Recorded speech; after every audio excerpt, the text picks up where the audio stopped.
नाशिकच्या राजकारणात घडलेली ही घटना केवळ एक निवडणूक निकाल नाही, तर महायुतीच्या आतल्या समीकरणांना हादरा देणारी मोठी राजकीय उलथापालट ठरत आहे.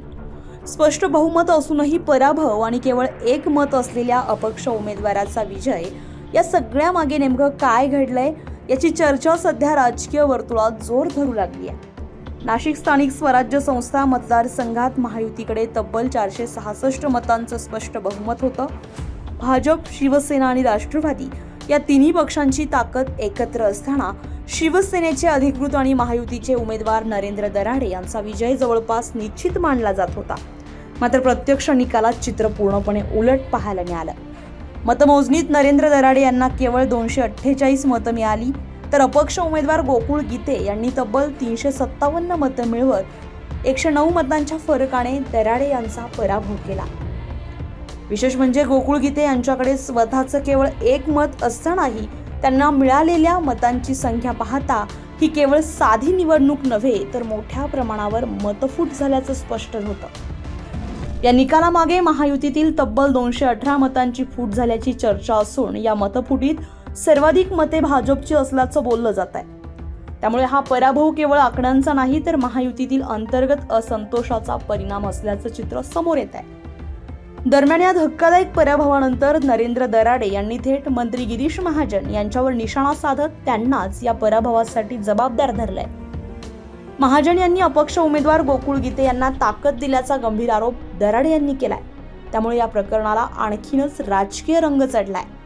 या सगळ्या पार्श्वभूमीवर भाजपनं या पराभवाची गंभीर दखल घेत बंडखोरीच्या चौकशीला सुरुवात केली आहे.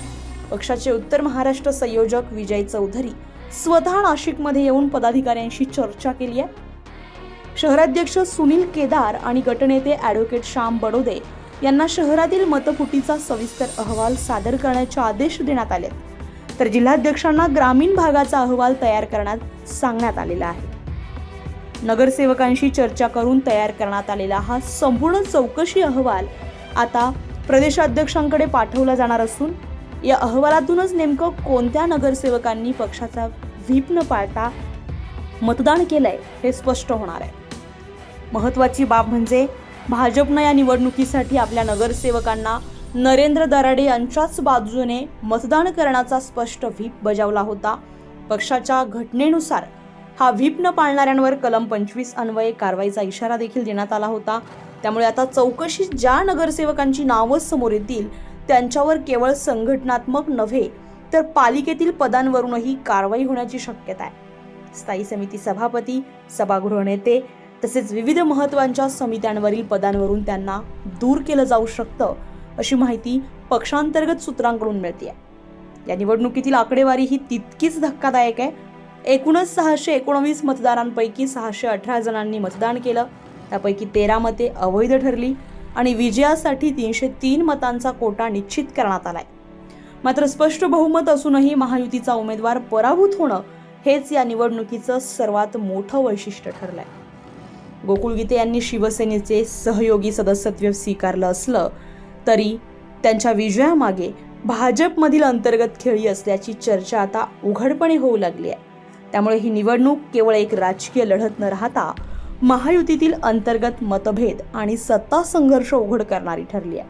आता सर्वांचं लक्ष लागलं आहे ते या चौकशी अहवालाकडे, कारण या अहवालातूनच ठरणार आहे ही केवळ मतफूट होती की यामागे आखलेला मास्टर प्लॅन. आणि सर्वात महत्त्वाचं म्हणजे या सगळ्यानंतर नाशिकच्या राजकारणात पुढे कोणता नवा ट्विस्ट पाहायला मिळणार आहे हे येणारा काळच ठरवेल. लोकमत.com साठी किरण नाईक, नाशिक.